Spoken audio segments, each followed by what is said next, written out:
Bienvenidos a De Dentro hacia Todos, un programa de autoconocimiento y desarrollo personal en el que vamos a tratar diferentes temas relacionados con el autoconocimiento y en el que irán pasando determinados amigos míos. Esto se trata de un programita muy personal, muy familiar, en el que quiero que conozcáis a esa gente que para mí han sido referentes, que han sido personas importantes y que también habrá personas que sean importantes para mis amigos. Y de eso se trata la vida, de personas. Y ese es un lema que aprendí de un gran amigo mío, de Toño Galán. Curiosamente, la vida ha querido traerle que sea el primer invitado de este programa, un gran coach, mi mentor en valores, algo que me parece fundamental, tuve un gran aprendizaje de ello. Y sí me gustaría que él se presentara un poquito más. Yo le amo, le adoro, es una persona maravillosa con la que llevo compartiendo cerca de un año una relación cercana y con el que espero que dure mucho. Buenas tardes, Toño. Pues muy buenas tardes, Miguel. ¿Qué tal estás? Bien, aquí tranquilito, empezando esto. Muy bien. Oye, primero darte la enhorabuena por la valentía, por compartir algo que tú consideras de valor. Y al final, bueno, pues quizá el nombre del programa, del proyecto, lleva mucho de ti, ¿no? De dentro hacia afuera. Y al final todo lo que nace de una manera natural en uno, compartido, habla de tu generosidad. Y bueno, pues por eso te doy las gracias por varios motivos, ¿no? Por primero, por dejarme ser el primero, por haber clicado el primero o por darme la oportunidad de abrir este maravilloso proyecto. Y por supuesto por tu valentía y generosidad, ¿no? Por lo que conlleva. Gracias, Miguel. Gracias a ti por venir. Realmente, que haya sido el primero ha sido una cuestión de azar. Yo soy una persona muy transparente, me encanta decir las cosas como son, porque la vida no tiene que ser de otra manera, ¿no? Que de la manera que es. Y se lo envié a varias personas, dije, voy a grabar esto, y se lo envié a las personas, y cuando vi que tú eres el primero, mi primera cita, me hizo mucha ilusión, de verdad. Porque digo, vale, la estructura que he creado del programa está bien, pero voy a tener el placer de lanzarle la primera pregunta a Toño, wow. que viene totalmente a calzón bajado, como dice otro amigo mío, Benji. Y es una pregunta que últimamente la estoy haciendo a la gente. Más que una pregunta, es una afirmación que hago yo. ¿Vale? Y que estoy generando bastante controversia con ella, porque a la gente le choca, ¿no? Y para mí es la reflexión de la empatía no existe. ¿Qué opinas, Toño? La empatía no existe. Bueno, es muy buena pregunta. Pues yo creo que la empatía podría ser un valor. Y sí que existe, y para mí sí que existe, pero que cada uno significa de alguna manera. O sea, al final, como todos los valores, como todas las palabras, independientemente de su significado compartido en cualquier enciclopedia o Wikipedia de turno, al final cada una y cada uno de nosotros lo significamos en base a la experiencia que tenemos, ¿no? Entonces, ¿la empatía no existe? Pues sí, la empatía existe. Existen las nubes. ¿A qué saben las nubes? Hay mucha información pues que podríamos debatir sobre ella, pero cada uno, estoy convencido de que independientemente de que exista o no exista, podemos significarlo de alguna manera. Entonces, yo entiendo la empatía como esa capacidad de intentar, desde tu perfil, salir de tu esencia para entender qué le está pasando, qué está ocurriendo, qué está sintiendo la otra parte. Pero claro, o sea, aquí ya entraríamos en porcentajes de empatía, ¿no? Quizá la pregunta técnica o científica sería, ¿existe el 100% de empatía? O sea, ¿existe la posibilidad de salir de tu esencia y de tu identidad, de tu ego, para poder entender la realidad de otra persona? Pues ahí estaría, ¿no? El tema. Claro, es que al final, cuando yo hablo de empatía, a mí me gusta mucho lo que has dicho, ¿no? El que es la empatía para cada persona. Y cuando la gente me dice, es que es ponerse los zapatos del otro. Digo, ¿y tú cómo cojones sabes cómo se siente la otra persona si no has vivido nada de su vida? La empatía bien entendida con la definición que tiene, sí existe, obviamente, yo lo defiendo y como dices, es un valor. Y como tuve un gran maestro de valores, ¿cómo no voy a decir que existe, ¿no? Pero yo creo que hay una empatía mal entendida en la sociedad. Y yo creo que sé cómo sientes y desde ahí te digo lo que tienes que hacer, que sería una compasión egoísta. Porque al final la compasión la diferencia es que tienes la intención de ayudar. Y la sí, intención de ayudar. Incluso la otra parte no te lo ha pedido o solicitado, está claro. Eso es, y ahí tienes la intención de ayudar. Pero hay gente que tiene la intención de imponer. Estoy triste, siguiente frase, no estés triste. No llores, ¿por qué llores? No, exactamente. Entonces, yo creo que ahí se pierde la esencia de la empatía. Por eso es algo que digo que la empatía no existe. Porque la gente la está prostituyendo. Bueno, quizá estoy completamente de acuerdo contigo, ¿no? Y aquí ya va, pues podemos entrar en otros melones, ¿no? Socialmente hay muchos conceptos que están instaurados a través de lo que, pues, supuestas marcas o potencias intentan vendernos sobre lo que son las cosas, ¿no? Y ahí tenemos, pues dicen que no más de 5.000 impactos visuales al cabo del día sobre el marketing que ofrece, pues, el dispositivo que llevamos en la mano, el que cogemos cuando llegamos a casa o el que encendemos cuando estamos en familia, que es la tele. O sea que al final, dentro de esos 5.000 impactos diarios, es imposible que no te sientas en algún momento rebasado o incluso que compres mensajes que obviamente conoces de manera totalmente identitaria que no son para ti, ¿no? Y eso es lo complejo, ¿no? El complejo de decir, bueno, pues la empatía es no estés mal, como tú bien dices, ¿no? Cuando ves a una persona mal. Y yo intento, quizá, bueno, pues de los últimos lugares donde me estoy nutriendo profesional y emocionalmente, en los libros, hay un autor que me encanta muchísimo porque intenta simplificar al máximo cualquier concepto. Y el concepto de simplificar per se ya es difícil, ¿no? O sea, simplificar lo que te ocurre al cabo del día. Y esta persona dice que ante dudas o ante, por ejemplo, el concepto o el desarrollo de la idea que estamos hablando sobre la empatía, lo que propone es preguntar antes que afirmar. Y cuanto más preguntas como un niño, con más transparencia, con más honestidad, de una forma más genuina, sin intentar encontrar la siguiente pregunta y simplemente por escuchar, es cuando más te acercas a lo que pueda llegar a sentir a otra persona en la medida que lo pueda explicar y escenificar. Entonces, para mí, me voy otra vez a la empatía, ¿no? Volvemos a hablar de empatía y antes que decirte si existe o no existe, digo, pues cuéntame qué es para ti la empatía y hablamos sobre tu concepto. Y a partir de ahí debatimos. Pero, ¿ves? Ya lanzo una pregunta, ¿no? ¿O qué es para ti la empatía? Es que el poder de las preguntas hacia dónde te puede llevar, ¿verdad? Brutal. Llevo semanas completamente inmerso en la técnica de la pregunta, el arte de hacer preguntas, pero desde ese punto, ¿no? Desde el intento de simplificar las conversaciones para llegar a su máxima esencia, para poder entender lo que me quiere decir la otra parte y prestando la máxima atención, ¿no? Y esto, cuando mejores preguntas he encontrado, tío, te lo digo de verdad, mi hija tiene 13 años y hablo mucho de ella, es cuando estoy con ellos. O sea, cuando ellos no entienden algo, todavía no tienen ciertos filtros que bueno, pues que la vida, las creencias, las experiencias y lo que hemos compartido con otras personas, en familia incluso, nos han puesto esos filtros que no nos dejan ver pues todos los matices, los detalles que tienen las cosas, ¿no? Y repito, pues si yo me voy a una clase con niños de 6, 7, 8 años, que parezca una tontería lo que estoy diciendo, pero tuve la oportunidad de trabajar con ellos cuando Lola era pequeñita y preguntarles qué es la empatía a ellos, es magnífico. Porque tan honestos y tan fácil y tan directo y tan simple te dicen, no sé qué es. No sé cómo se escribe. O sea, ¿sabes? O sea, ya está. Se acabó el debate. ¿Qué coño si existe? Si no sé cómo se escribe, no existe. Claro, si no la tienes en tu registro, no existe. Pues ya está. Existirá otra cosa que en cuanto al concepto de la definición se pueda parecer, ¿no? Pero, sí. Y seguro que está muy alineado el juego, por cierto. Sí. Lo de las preguntas, el otro día en una formación que imparto de liderazgo, solucioné, digámoslo así, un problema que se suele tener a la hora de delegar tareas, ¿no? Y es hacer solamente una única pregunta a la hora de delegar una tarea. Y es preguntar a la persona ¿qué has entendido de todo esto? Es básico. Y esa pregunta, en el tiempo que llevo ya en el mundo laboral, 22 años, a lo mejor no parecen muchos, pero oye, pues ya he pasado por muchos lugares. Bueno. Es una pregunta que nunca, jamás me han hecho cuando me han delegado una tarea. Siempre me han dicho, hay que hacer esto. Y cuando me lo han explicado, jamás me han preguntado qué has entendido y cómo lo vas a realizar.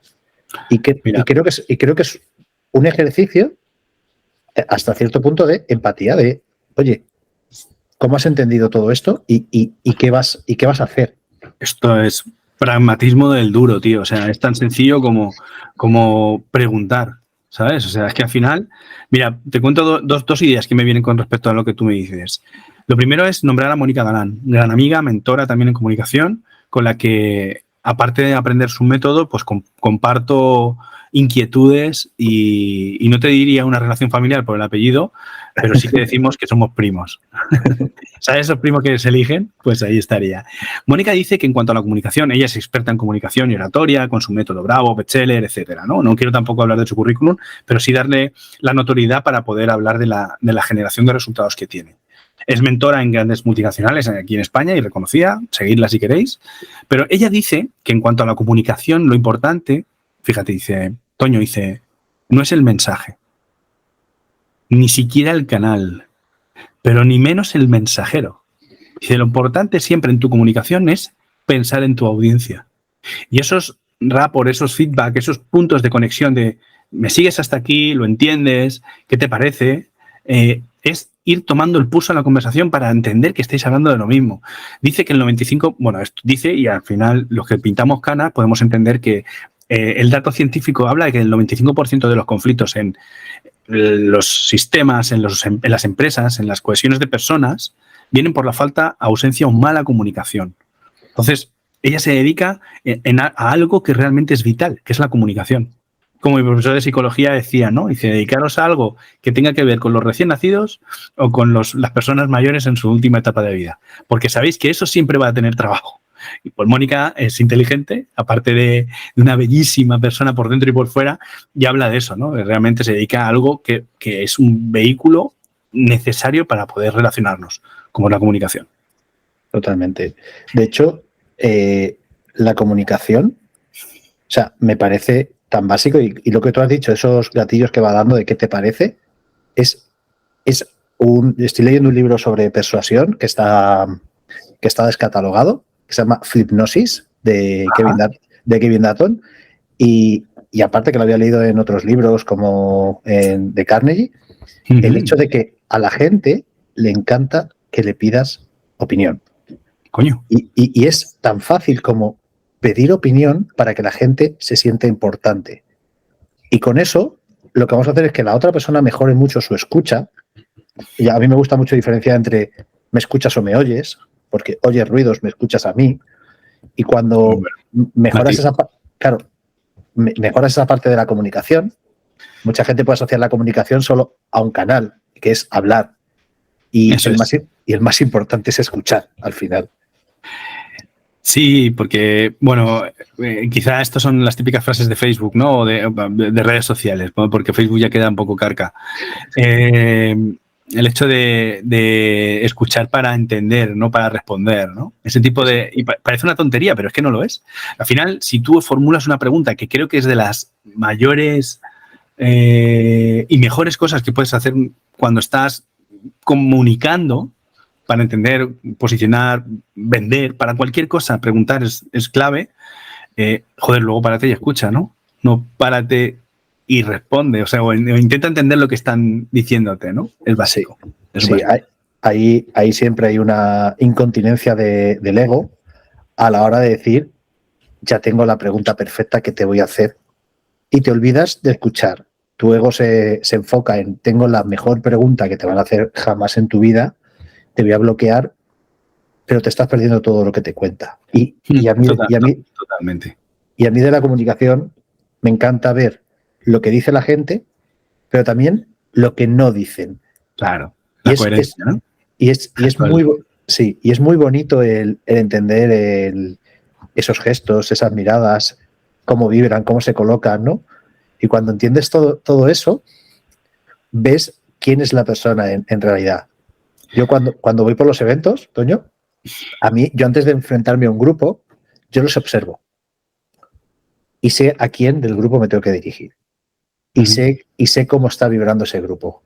Claro. Entonces, eso es comunicación. Eso es comunicación. Eso es comunicación. Exactamente. Y es un todo, es lo que tú dices, completamente de acuerdo, ¿no? Y cuanto más capacidad, más serenidad, más confianza tienes en ti, más puedes disfrutar de esos matices, de esos detalles, de esa capacidad de disociarte que hablábamos antes de arrancar la entrevista, ¿no? De poder observar la parte contratante, ¿no? Y te observarte a ti dónde estás dentro de esa comunicación y qué de bueno está teniendo lo que estás haciendo o qué te estaría faltando o para tu sensación de plenitud, qué podrías aportar más, ¿no? Y esa capacidad, repito, desde la plena confianza en que todo es bien, todo está bien, que te ocupas de la otra parte en que, bueno, pues yo, fíjate, tuve dos mentores que me hablaban en cuanto a la comunicación como si fuera un viaje, ¿no? Que para mí hay una máxima, más allá de esto que te voy a compartir ahora, es que cualquier persona que pase por mí se encuentre un poquito mejor. De alguna manera, por algo que he dicho, por algo que he hecho, por algo que le he provocado. Y para mí esto es bonito, ¿no? De hecho, de pequeño jugábamos a esto, ¿no? Jugábamos a que cuando llegábamos a los sitios a jugar, antes de empezar a jugar, lo limpiábamos, lo recogíamos. Y antes de marcharnos, también lo recogíamos de nuevo. Había muchos menos papeles o colillas o lo que nos encontrábamos en la calle, pero se quedaban mejor de lo que nos hemos encontrado. Y quizá para mí esto es un grandísimo aprendizaje, ¿no? O sea, mejorar el entorno me permite ocuparme de mis talentos y mis habilidades dentro de el entorno que he creado, antes de empezar incluso a ponerlos en práctica, ¿no? Jolín, me parece muy, muy chulo, ¿no? Pues esta persona hablaba que la comunicación es como un viaje, ¿no? Tiene como 3 partes muy claras. Un arranque, un despegue, una transición que no te deja en el sitio donde estabas, pero que, salvo que sea Melendi, bueno, te puedes marcar un Melendi, ¿no? En el viaje, en el avión, no acordarte del tránsito y aterrizar en otro sitio.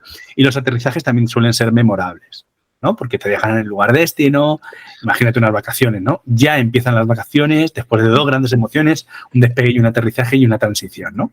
Pues a mí lo mismo, ¿no?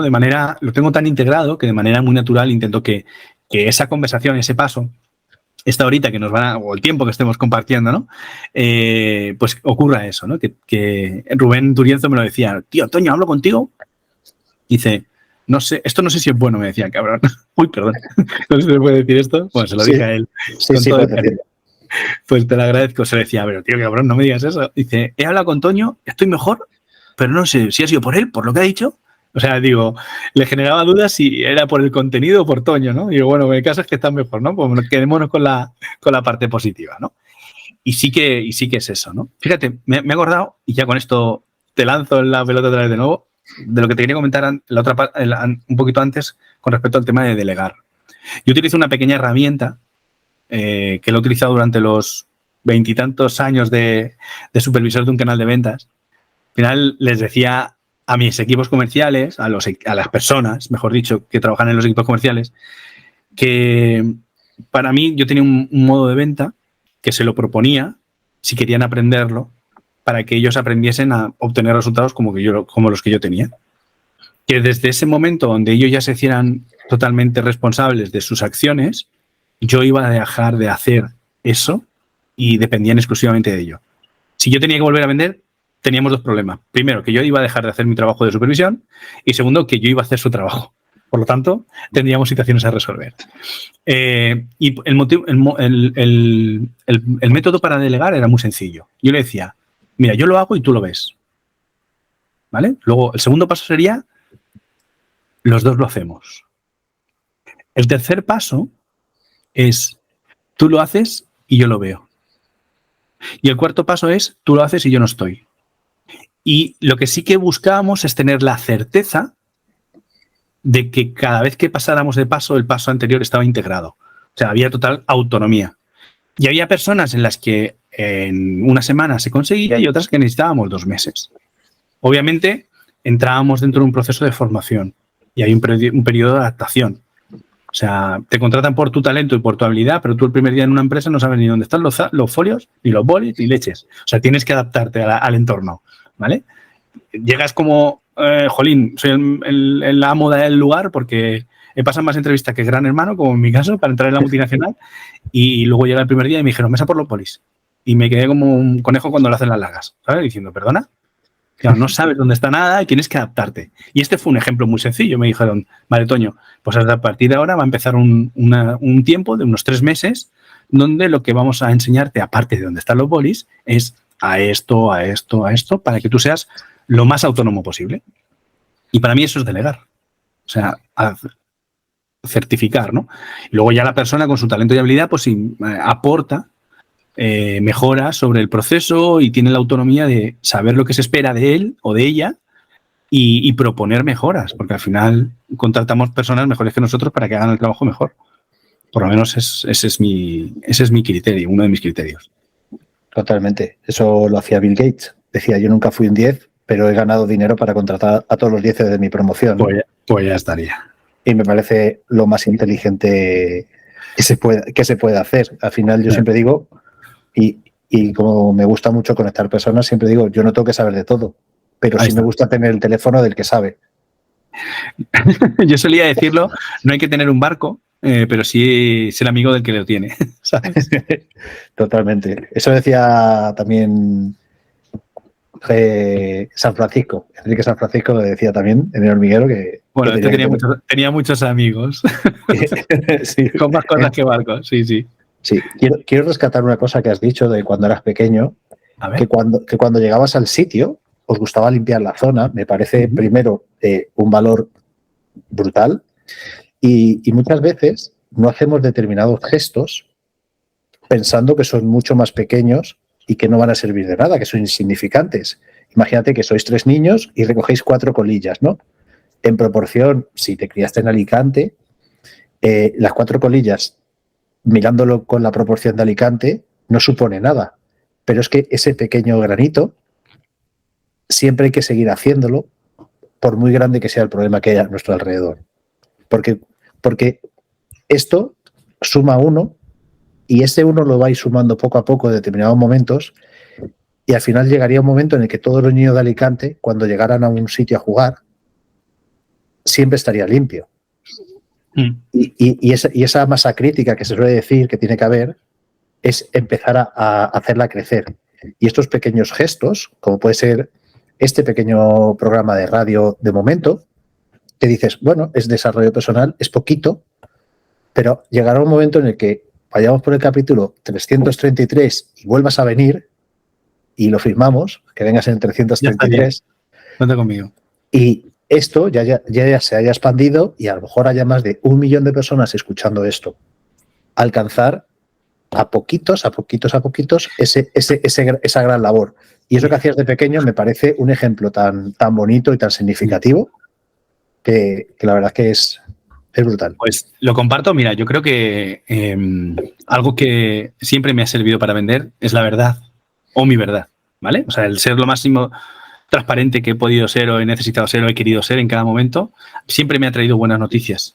O sea, buenas nuevas, como se suele decir, ¿no?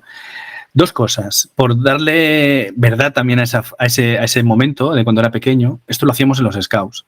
Y era algo que hacíamos inicialmente porque lo hacían el resto. Yo llegué y el grupo ya estaba montado y también tuve por primera vez 8 años y había niños de 9 y 10. Y el primer día que llegué yo no sabía qué había que hacer, pero veía haciéndolo a ellos.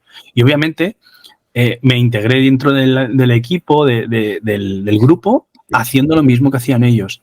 Y es algo que ocurre tanto para bien como para mal. O sea, total. Así de sencillo, ¿vale? Entonces, por un lado, otorgarle el valor que tiene, que para mí tiene mucho, a ese momento de mi vida, a esa decisión que tomaron mis padres, que me permitió entender la vida de una forma pues más de servicio, ¿no? También es cierto que eso generó en mí como una gran frustración. O sea, cuando profesionalmente entendí que yo lo que quería era dedicarme al coaching, a acompañar a personas a encontrar sus objetivos, a encontrar sus metas y a acompañarles en ese proceso, esto generó una gran frustración en mí. O sea, porque antes de llegar ahí, yo eso ya lo sentía, ya sabía que quería llegar a eso. Pero yo quería, con 16, 17 años, cambiar el mundo. Y no sabía ni de qué mundo estábamos hablando, ni de qué manera cambiarlo. Y eso me hizo caminar por muchísima frustración, porque en esas edades o en esos momentos piensas en grande, piensas en el mundo. ¿Qué ocurre? Que cuando conecté con el mundo de los valores, con la metodología de los valores, que es una herramienta totalmente y meramente pragmática, yo llegué un día a casa, después de estar formándome en coaching, en valores, en toda pues me permitió desarrollarme, aplicarme todas las herramientas y dinámicas que manejaba para con mis clientes, para saber por dónde iban a pasar, para luego acompañarles y tener una experiencia previa, ¿no? Mía, ¿no? No tiene sentido acompañar a nadie llevar a alguien a un sitio donde no has estado. En ese caso acompañas, ¿no? Y descubrimos juntos. Pero en ese sentido, cuando yo llego un día a casa dentro de ese proceso de formación, yo veo que Nuria y Lola, mi mujer y mi hija, están partiéndose de risa. Y yo no entendía qué pasaba, y jiji, jaja, y había un buen rollo compartido, o sea, vivido, que les pregunté, ¿pero qué pasa aquí, no? ¿Qué habéis cambiado? ¿Qué está pasando aquí? Y dice, aquí no ha cambiado nada. El que ha cambiado eres tú, ¿no? Y me di cuenta que en esa formación estaba mejorando la vida a pequeñas personas, y enseñándoles esta metodología que yo aplicaba, ellas podían mejorar también sus entornos. Por supuesto, ellas mismas y sus entornos.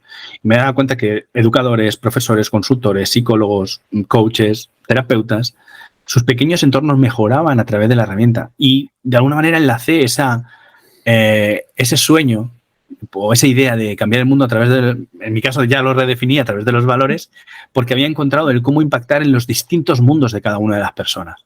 Y esto, antes de que existiera el virus del COVID, yo ya hablaba de viralizarlo, porque era un poco el concepto de las redes sociales, ¿no? De alguna manera multiplicar tu mensaje a través de las personas. Y bueno, pues me conectaba, como tú bien has dicho, ¿no? Con personas, que para mí es una pasión, con los valores, que para mí ha sido lo que ha otorgado una solidez y transversalidad a aquello que hago, para dar una solidez, repito, una fuerza y una base muy, muy clara y de confianza y de creencia en lo que bueno, pues en los proyectos que me integro, las relaciones que tengo y de alguna manera cómo también me relaciono conmigo, ¿no? Te conozco bastante, Toño, y te iba a hacer una pregunta, pero bueno, creo que va a ser muy fácil que me la respondas, ¿no? Bueno. Una de las preguntas que me gustará hacer a muchos de los invitados que vengan es ¿qué herramienta de desarrollo personal te gustaría utilizar, ¿no? O sea, o qué herramienta de desarrollo personal recomiendas a alguien que nos esté escuchando para que pueda tener un autoconocimiento mayor de sí mismo, ¿no? Que tú digas, hostia, esto a mí me ha ayudado, pero es que me lo acabas de responder, pero bueno, creo que a lo mejor tienes unas bajo la manga y no lo sé. Bueno, a ver, yo lo primero es hacer un matiz, fíjate, porque todas las herramientas son buenas o no, dependiendo del momento. Entonces, cualquier foto que pueda sacar instantánea te marca una imagen concreta en un momento concreto de una situación concreta. Y es el resultado de todo lo que has traído hasta ese momento. Ni eres el pasado, ni va a ser ese futuro, esa foto. Simplemente te marca un punto. Y para mí, cualquier herramienta que te permita obtener un punto, ese punto de situación, es simplemente eso, un punto de situación. Ni de una definición de lo que eres, ni de lo que sientes, ni de lo que puedes llegar a ser. Entonces, hay dos herramientas, por supuestísimo. A mí me clava emocionalmente la herramienta de los 3 ejes de Simon Dolan, de los valores, donde a través del coaching por valores pues aplicamos una metodología con un modelo científico y una herramienta que te permite identificar cuáles son tus 5 valores fundamentales hoy. Eso para mí, ese matiz es importante. Y otra herramienta que te da una foto muy chula de cuál es la perspectiva, bueno, pues puede ser una rueda de la vida perfectamente, ¿no? Te da un punto de situación. Ya está, algo tan sencillo como eso. Y luego interpretarlo es lo que realmente le va a aportar un valor diferencial. Y dependiendo desde cómo te reflejes y desde tu estado de ánimo incluso, pues vas a obtener una información u otra. Por lo tanto, yo creo que estas herramientas mola mucho aplicárselas, autoaplicárselas, pero se disfruta muchísimo más donde puedes sentirte acompañado de una persona que no va a juzgarte. Yo siempre, hay una herramienta, tío, que me mola mucho, es un juego, ¿no? Es una especie de banderita blanca que saco cuando estoy con una persona y digo, escúchame una cosa, aquí vale todo. Yo te voy a contar lo más grande mío y tú lo tuyo.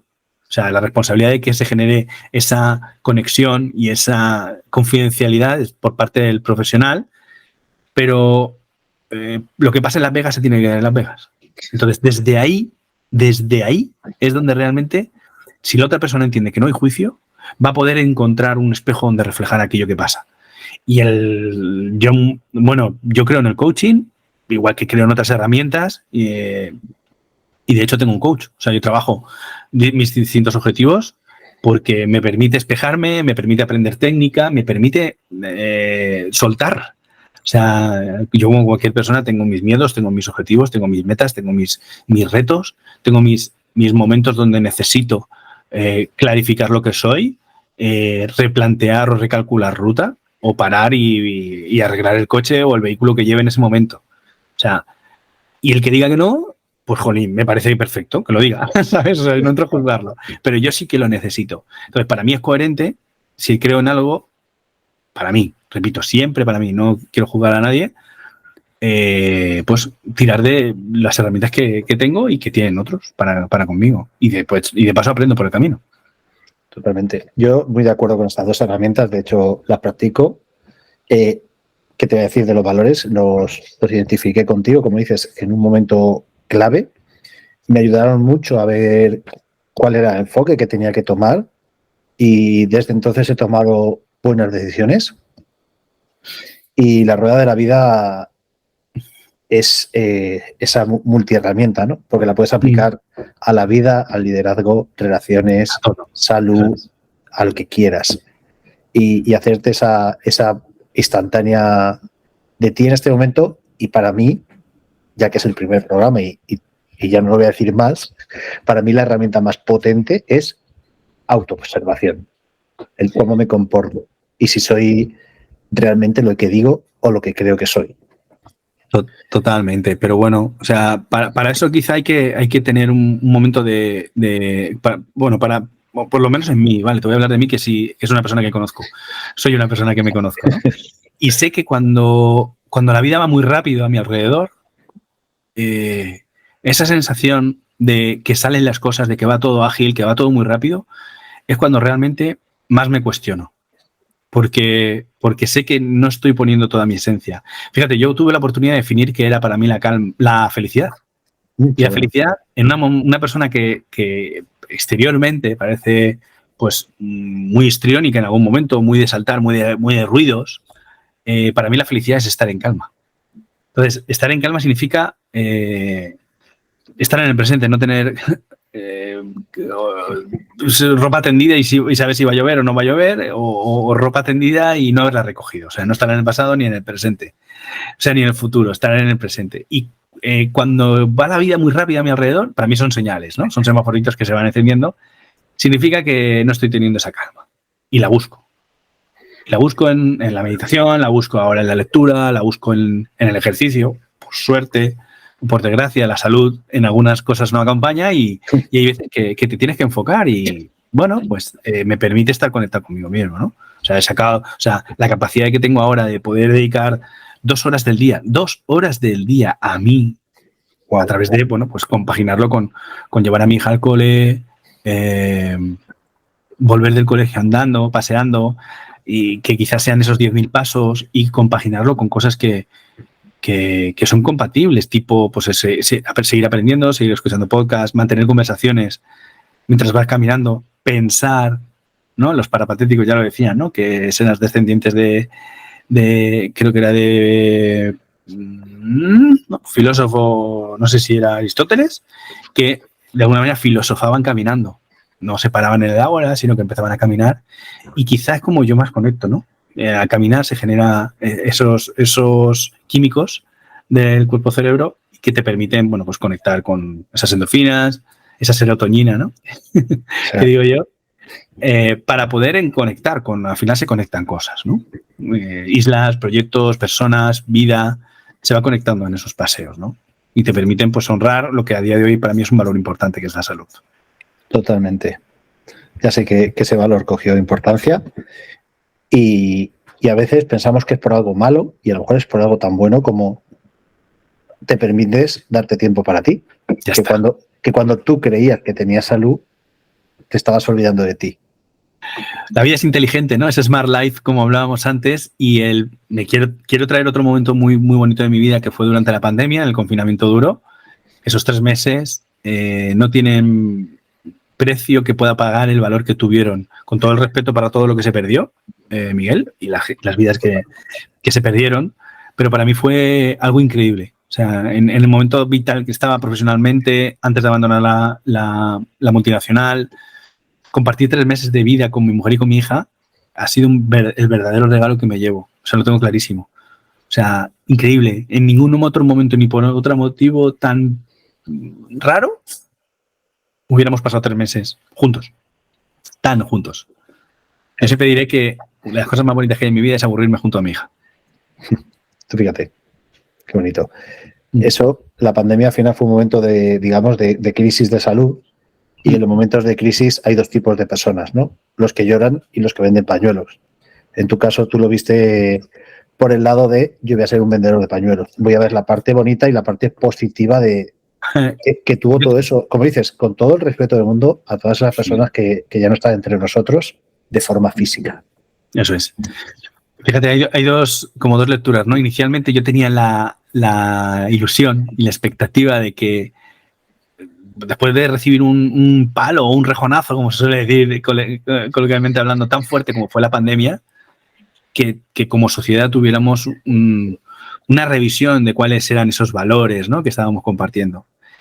Luego hubo una pequeña bajada en mi ilusión, una frustración, porque vi que la gente, o sea, era algo tan bonito como salir a aplaudir por las tardes a las 8 y mirar a los ojos al vecino que tenías a 500 metros, pero llegabas a sentir esa mirada. Y luego era tan histriónico salir a comprar y no querer acercarte a nadie cuando por la tarde a las 8 estabas aplaudiendo y deseabas abrazar a la gente. Era muy, muy, muy extraño. Y al final me di cuenta que la vida es eso. O sea, la vida al final no va de lo que pasa afuera. Y por suerte me dio la oportunidad otra vez de mejorar mi entorno. De mejorarme a mí y mejorar mi entorno. Yo ahí te voy a decir, no salí a aplaudir ni un solo día de pandemia. Me parecía un gesto hipócrita de la sociedad, porque llevamos toda nuestra vida sin hacerlo. Y se ha demostrado que no hemos vuelto nadie a salir a aplaudir a las 8. De hecho, se han escuchado críticas a los sanitarios, que se iban muy lentos. Entonces ¿desde dónde salían esos aplausos realmente, no? Bueno, pues quizá desde el aburrimiento o desde el agradecimiento. O sea, al final habría que preguntarle persona por persona para qué o por qué aplaudía. Y estamos divagando, conversando sobre algo que ocurrió hace años. Exactamente. Y tenemos la experiencia de lo vivido. Pero bueno, a mí me vale el miedo que teníamos y ese miedo o ese gesto, la unión que sentía que me provocaba a otras personas. Me quedo con eso. O sea, me quedo con eso. Y con todo lo demás también. Con la parte de politizar y polemizar con aquello. Pero al final es parte natural del ser humano y de vivir en sociedad. O sea, todo tiene interpretación, tantas como personas y ganas de interpretar tengan. Totalmente. O sea, infinito. Si ahora sucediera, seguramente actuaría de una forma muy diferente. En aquella época, pues tú fíjate, yo estaba trabajando en un camión. Nada que ver, tenía una visión diferente de la vida, de la sociedad. Pero sí creo que sería bonito que la gente recordara todo eso que ha pasado para ver que hay héroes y heroínas en muchos puestos de trabajo y que no se nos olvide todo lo que hacen en la sombra. Lo que pasa es que en aquella época les pusimos el foco y lo vimos. Sí. Y esa gente ahora mismo está, digamos, en la sombra, que es un trabajo que damos por hecho que hay que hacer. Sí, es muy vocacional. Totalmente de acuerdo, Miguel. O sea, totalmente de acuerdo. Y con la experiencia de haber pasado por esa situación, si volviese, habría que ver en qué momento y qué propone.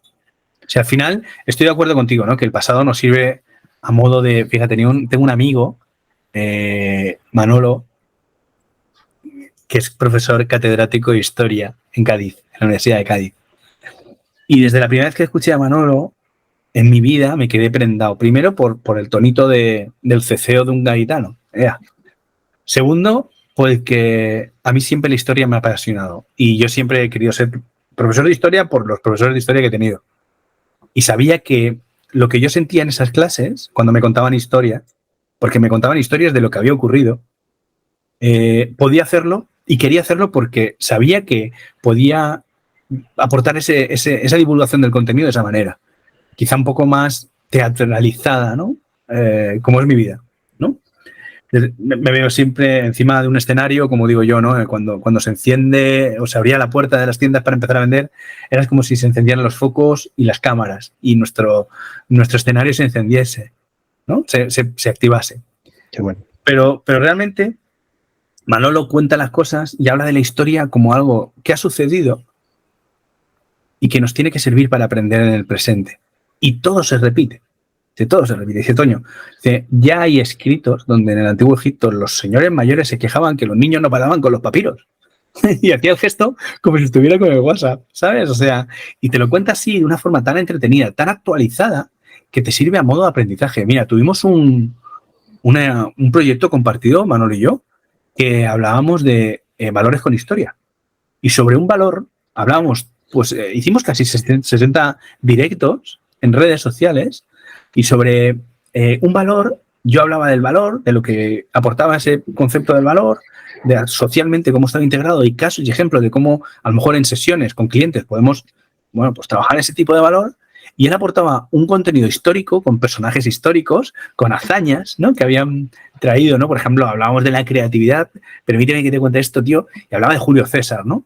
Dice, y Julio César, cuando llegó a atacar Constantinopla, me lo invento, ¿vale? Porque no soy Manolo.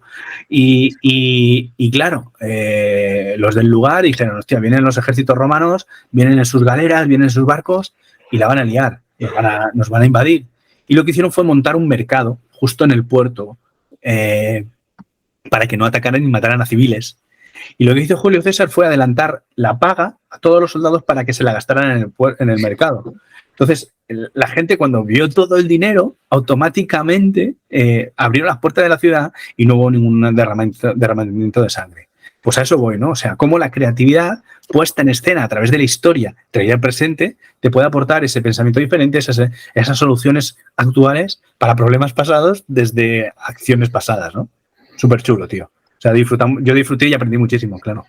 Es una maravilla. Además, lo que has dicho, dice, todo se repite. Es que la vida son ciclos. De hecho, en el evento de Robbins, cuando estuvimos en junio, o en junio, creo que fue. ¿En Inglaterra? Sí, en Birmingham. Y fue una de las primeras cosas que dijo y que más me llamó la atención, ¿no? La vida siempre son ciclos, en el que tú vas a tener tu primer primavera, donde empiezas a sembrar, donde empiezas a crear ese terreno, ¿no? Puede ser, como digamos, de aquí a los 18 años. Luego tienes tu verano, hay gente que se alarga más, gente que se alarga menos. Luego tienes el otoño. Hay gente que le falta un verano, ¿no? Hay gente que le falta ese calorcito durante la primavera. Luego llegas al otoño, esa época en la que ya te empiezas a arrugar, que a lo mejor puede ser otoño. Otoño. que en tu caso creo que siempre será verano. Siempre. Y luego llegará la parte del invierno frío, ¿no? Y si esto lo vas llevando a las diferentes situaciones de tu vida, totalmente. En esta empresa que tú compras, que tú tienes tu primavera, empiezas a sembrar, verano cuando va bien, y a lo mejor va en decadencia, el verano se alarga más, se alarga menos, algo que pasa muy rápido, que de repente llegas al invierno o tienes un verano eterno, ¿no? Entonces, sí, el verano de la eterna juventud que dicen, ¿no? Sí, entonces todo esto que dices de la historia simplemente es observar qué ha sucedido y cómo te lo puedes trasladar, ¿no? Algo que pasó hace 2000 años, cómo puedes traértelo a la vida actual y, digamos así, saber qué puede pasar o cómo puedes gestionar algo de gente o de situaciones que han pasado durante toda la vida que pensamos que son nuevas para nosotros. Pero totalmente. Totalmente de acuerdo. Quizá hilamos un poco con el concepto que hablábamos antes, ¿no? Esa capacidad para parar y observarte, donde todo es inmediato, donde la agilidad, la rapidez en un entorno que nos rodea, bueno, quizá es ese tesoro, ¿no? Que cuando tenemos cierta madurez, y no digo por la inteligencia o la capacidad o el conocimiento, simplemente porque la vida va haciendo y el tiempo va haciendo su trabajo, entendemos que muchas cosas ya han pasado, ¿no? Y el hecho de poder utilizar esos recursos de lo que ya has vivido y traerlos al presente, lo único que te van a, de alguna manera, a aportar es que vas a pasar de nuevo por esa situación, pero con un éxito diferente, ¿no? Quizá mayor. Ya está. la gente dice, cuando dicen, esto ya lo he vivido, y dicen, no puedo porque ya lo he vivido, ya lo he intentado, yo digo, vale, estás en el mismo punto, pero estás más alto. Ya tienes una visión diferente. Aunque creas que es lo mismo, no. Estás en el mismo punto, pero estás en otra visión un poco superior. Cuando hablamos de valores, hablamos de que los valores son conceptos vivos. ¿Qué quiero decir con esto? Que no son estáticos, que siempre se van nutriendo de nuevo conocimiento, de nuevo aprendizaje, de nuevos detalles, porque la vida no para, la vida continúa. Y de lo que tú piensas sobre, por ejemplo, un concepto como puede ser la amistad, conforme va pasando el tiempo, la vida, los amigos, las relaciones, se va nutriendo de más información. Entonces, cuando tú te enfrentas a situaciones nuevas, como bien dices, al final no es que sea la misma situación. Quizás sí, quizás sea el mismo, pero lo que sí que tienes es muchísima más información. Y pararte a revisar, primero, cómo lo viviste, qué ocurrió cuando hiciste lo que hiciste, y si tienes oportunidad de poder plantear situaciones distintas o tienes más recursos en tu entorno para poder salvar o mejorar tu tránsito por esa situación igual, pues al final te va a ofrecer resultados distintos, ¿no? Y un poco lo que proponemos eso, ¿no? Totalmente. Ahora tengo unas preguntitas muy chulas. Venga. Estas probablemente se las hagamos a todo el mundo. Son divertidas. Venga. Me gusta. Y es un poco para ver por dónde sales con esto, ¿no? Venga. Ahora quiero que imagines que eres un superhéroe del crecimiento personal. ¿Vale? Y me gustaría saber cuál sería tu superpoder y cuál sería tu archienemigo. Imagínate, el bloqueador de desarrollo personal, ¿no? Pues me encantaría... Mi superpoder sería hacer sonreír, que no reír. O sea, ¿sabes? Esa risa del alma. O sea, que te conecta con momentos de alta intensidad, de felicidad, de carcajada, de dolor de barriga. Ese sería mi superpoder. Me encantaría tenerlo. No para mí, que por supuesto yo entiendo que me caería en la marmita y sería pues el rollo Obelix, ¿sabes? El Obelix de la risa. El Obelix de la risa. Hostia, el Obelix de la risa.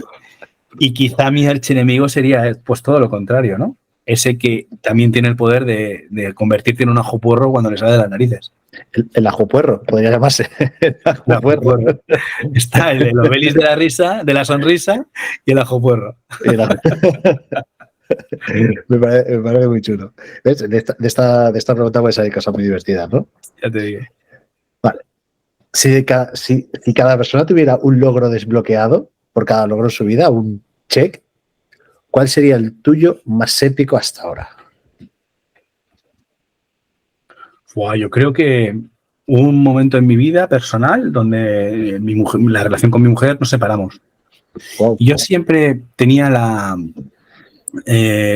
idea o la duda o el reto, ¿no? La curiosidad quizá, ¿no? Me acercaba con mucha curiosidad, que para mí es una energía muy limpia, ¿no? Y muy empoderadora, porque me conecta mucho con la diversión, con el hacer, con acción, ¿no? Y tenía mucha curiosidad de cómo iba a ser como padre. En ese momento nuestra hija no llevaba 3 añitos, 2 añitos y pico, y en esa faceta de protección, de cuidado, de una labor que hasta ese momento hacía Nuria, cómo iba a desenvolverme. Y me siento súper orgulloso de ese proceso. O sea, sentí desde el minuto casi 1 que podía ser el padre que quería, no habiendo tenido referente como padre, simplemente una idea de lo que yo hubiera querido tener, y convertirme en aquello que yo quería para con mi hija, que es mi propósito de vida, fue pues ese check, ¿no? Ese check que no dejo, ¿no? Dejo de vivirlo porque esto fue con 3 años, pero luego tuvo 4, 5, 6, ahora tiene 13, y en cada momento tengo un reto, una situación, ¿no? Ayer nos encontramos con una situación muy bonita de amores y desamores, de amistades, y es un descubrir sitios, lugares donde yo ya he pasado en mi vida, por donde por primera vez, no digo que no volverá a pasar, pero tuve una primera vez de todo eso, y revivirlos con ella, hostia, es un regalo. O sea, es un regalo. Cuando eres novio, novia y vives en pareja y llegan las Navidades, molan los regalos. Mola que venga Papá Noel y los Reyes. Pero cuando tienes hijos, esa magia, esa ilusión, esa inocencia, el volver a conectar con eso, simplemente por el mero hecho de querer vivirlo para él o para ella, hace que te comprometas de una manera diferente y que esos años vuelvan a ser también especiales, no iguales, sino especiales. Cada uno con sus matices, con sus detalles, y poder vivir las cosas desde esa curiosidad, para mí es un check, tío, en toda la regla. Qué bueno, me encanta. Gracias. Y ahora, si tu vida tuviera un lema inspirador y un lema cómico, de estos que pondrías en una camiseta, ¿no? Si tu vida tuvieras que definir con un lema inspirador y con un lema cómico, ¿cómo lo harías? Mira, el lema inspirador es una frase que repito últimamente y además para mí es un mantra y es un concepto de vida y tiene varios matices. La frase es ya estaría. O sea, y ya estaría significa para mí, ya estaría, deja de hacer esto y ponte a lo que toca. Ya estaría es, joder, ya estaría todo hecho. Ole, enhorabuena, ¿no? Es una confirmación. Ya estaría es el pistoletazo de salida. Y el ya estaría es la confirmación de que estás en el camino correcto, ¿no? Pues ya estaría. Ya estaría, ¿no? Ya estaría. Y para mí esa frase o lema cómico es el método MEC. Esta mañana hablaba con una clienta y hablábamos de motivos, de la M, del MEC, de estrategia, de la E, del MEC, y de confianza, de la C. Pero al final todo reside en mover el culo. Punto. Y ese es el método. El método mover el culo es ese. De hecho, MEC es el ruido que hace el correcaminos, ¿no? MEC, MEC. MEC, MEC. Exactamente. Pues me parece súper chulo. Bueno, ahora viene una parte muy, muy chula porque este programa se llama Desde Dentro, que ya lo hemos hacia todos. Entonces, aquí ahora viene la parte del hacia todos, ¿no? Venga. Soy una persona que me gusta conectar mucho, entonces quiero que este programa me lo hagáis vosotros. O sea, yo al final soy una persona que en el mundo habitual me gusta automatizar tareas, entonces aquí puedo ahorrarme la forma de buscar a más amigos y que me los vayáis trayendo, ¿no? Y me gustaría que me recomendaras a una persona, luego el contacto me lo das por el privado. Vale. Y es, ¿a quién te gustaría que trajera aquí a tener una conversación de este estilo? Para que lo conociera, para que hablara con esa persona y por qué. ¿Por qué esa persona? Pues mira, me vienen varias, ¿no? Me viene Ángel Rielo, por ejemplo. Pero también quizá alguien que a lo mejor no tengas tú en el radar podría ser Sergio Ayala. Sergio Ayala. Interesante. ¿Quién es Sergio Ayala? Pues Sergio Ayala para mí es una de las personas que más me ha inspirado. Quizás sea de mi entorno una persona pues menos conocida, pero yo entendí que profesionalmente él hacía algo que yo quería replicar. Me di cuenta que Sergio Ayala hay uno y que el método funciona cuando está Sergio Ayala. Cuando no está Sergio Ayala, no funciona su método, ¿no? Sergio es muy bueno del humor, o sea, desde el humor generar acción en las personas. Generar toma de conciencia, generar diversión, generar un cambio de ánimo, de estados de ánimo. Fíjate, una pequeña anécdota de Sergio es que él estudió Derecho porque era la única carrera que lo aceptaron en la universidad, porque era la única que le llegaba la nota. Él fue comercial y lo despidieron de muchos trabajos y al final, profesionalmente, después de terminar su carrera de Derecho, optó por algo que realmente le iba a generar empleo, que era el autoempleo, y montó una empresa muy alineada con el derecho, que era una empresa de mantenimiento de máquinas azulejeras en Castellón. O sea, totalmente nada de lo que controlaba. Entonces, había una persona que técnicamente sabía desarrollar el negocio, pero aquí es donde conocí yo a Sergio. A Sergio lo conocí siendo referente en la gestión de personas, en la gestión de sus equipos y de su staff personal, de todas las personas de su empresa. Él no tiene, es una de las empresas que más venden en Castellón, el mantenimiento de máquinas de azulejeras, de empresas de azulejos. Él no tiene red comercial y es una de las empresas que más vende. Y el concepto de venta de Sergio es enfocado directamente a sus trabajadores. O sea, él lo único que hace, porque no sabe hacer lo que hacen sus trabajadores, es que sus trabajadores estén bien. O sea, se ocupa el 100% del tiempo de que estén a gusto, de facilitarles el entorno, de que estén divertidos. O sea, es llegar Sergio a la oficina y está todo el mundo partiéndose el culo. Estoy hablando de 70 personas, trabajando. Hostia. 70, 80 personas. No tiene casi rotación. Ojo, Es un espectáculo, es la risa. Es muy inteligente eso que hace. Bueno, pues luego... Sí, yo he intentado replicarlo y lo replico desde mi esencia, pero es muy difícil de integrar como método de convivencia dentro de los equipos, dentro de las empresas, dentro de las organizaciones. Porque al final parte de la esencia, ¿no? Entonces, esto está muy linkado, hay una pequeña línea que lo delimita con el bufonismo, con el cachondeo y con el humor no entendido. Entonces, cuando ese humor genera un entorno posibilitador, facilitador, ágil, hace que quieras estar. Y cuando hablan los trabajadores de su empresa, dicen, no, yo no voy a ningún lado. De hecho, vente tú a currar conmigo. Capta talento. O sea, es que es una locura. O sea, repito, es un caso de estudio, pero de difícil replicabilidad porque no existe el talento o las habilidades de Sergio como tal. Interesante. Luego me pasas el contacto, le mando un pequeño audio y espero que le podamos tener por aquí. Seguro. Y ahora otra cosita muy divertida que me gusta, pues digo, me vais a hacer el programa, es ¿qué pregunta le dejarías a la siguiente persona que pase por aquí? Relacionada al desarrollo personal, vida... Venga. La pregunta sería, ¿cuál es la diferencia para esa persona entre aceptar? Bueno, ¿qué es la aceptación para esa persona? ¿Qué es la aceptación? Interesante. ¿Qué es aceptar para ti? Aceptar. Yo durante mucho tiempo me he hecho esa pregunta y por eso te lo lanzo, ¿no? ¿Cuál era? Y le he preguntado a muchas personas qué es aceptar y resignarte, o cuándo sabes que estás aceptando y cuándo sabes que te estás resignando, que quizás sea esta la pregunta, ¿no? ¿Y cuándo resignando? Yo, de verdad, o sea, porque va muy alineado a cuando decides cambiar, ¿no? Hay una parte, está claro que cuando te resignas, desde mi punto de vista, implica, ¿no? Hay una parte de, ¿sabes? Sí, pero no del todo, ¿vale? Entonces, ¿cómo conviene esa resignación en aceptación?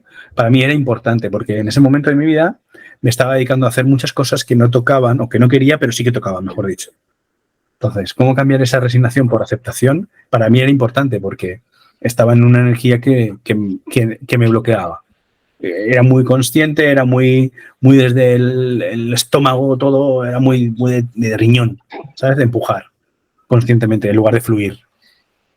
Entonces, para mí esa es la diferencia, ¿no? Cuando sientes que está fluyendo, aceptas, pero ¿cómo pasar de la resignación a la aceptación? Yo encontré mi propia respuesta, ¿eh? Genial, pues a la siguiente persona que venga, tenemos grabación dentro de poquito, se la haré y veremos cómo una pregunta tuya vuela hacia una persona que en este caso no conoces, porque podría ser una persona que conocieras, pero en este caso no la conoces y te invitaré a que escuches la respuesta cuando se emita. Cuenta con ello. Pues ya estamos casi terminando, Toño. Sí me gustaría que dejaras una pequeña reflexión, un aprendizaje que has tenido de este ratejo que hemos tenido juntos. Pues que quizá la vida va de esto, ¿no? De vivir, porque vivir es urgente, ¿no? Como para mí decía ese otro gran lema de una persona que intentó extraerle todo el medio a esta vida, que fue Pau Donés, y principalmente por eso. Y también que esto que ha pasado, pues también es vivir, ¿no? El poder darte la oportunidad de parar, de frenar, de revisar, de recalcular, de cuestionar, de escucharte diciendo aquello que piensas, para que cuando entre de nuevo a través de tus orejitas, de tus oídos, a tu sitio, a tu cabeza, a tu alma, que ocupe el lugar que toca, ¿no? Porque si sale por la boca y luego vuelve a entrar es porque tiene que estar dentro, ¿no? Y el escucharte o volver a escuchar esta entrevista me permitirá también reflexionar. Y al final, pues cuando maduras, sabes que no tienes la energía del verano, pero sí que tienes el conocimiento y la experiencia del otoño, y poner en práctica la experiencia accionando desde tu esencia te permite pues vivir una vida pues más completa y divertida, en mi caso, ¿no? Pues es un placer, Toño. Escucharte, tenerte y como lo que tengo yo ahora mismo puesto la camiseta, sabes que te amoro. Qué bueno. El lema de un gran amigo de Kiko será otro de los invitados. Espero que pueda cuadrar también con él. De esas personas que que me pasa como contigo, ¿no? Que cuando me acerco a vosotros solo me queda una cosa, que es callar y escuchar. Que es precioso. Gracias. Y de verdad, un placer. Y muchas gracias por formar parte de este programita de Dentro hacia Todos. Te espero en el capítulo 333. Ya estaría. Ya sabes que nosotros manifestamos rápido y esto hay que conseguirlo, que llevarlo, y no me cabe duda que será un bonito homenaje. Ese le grabaremos juntos en la playa. Vamos a seguir, ya que manifestamos bien, ¿no? Claro, para eso manifestamos. Y nada, que muchas gracias, Toño, y muy prontito hablamos, ¿vale? Feliz vida, amigos. Feliz vida a todas las personas que nos estén escuchando y a todas aquellas que nos sentéis. Un abrazo fuerte.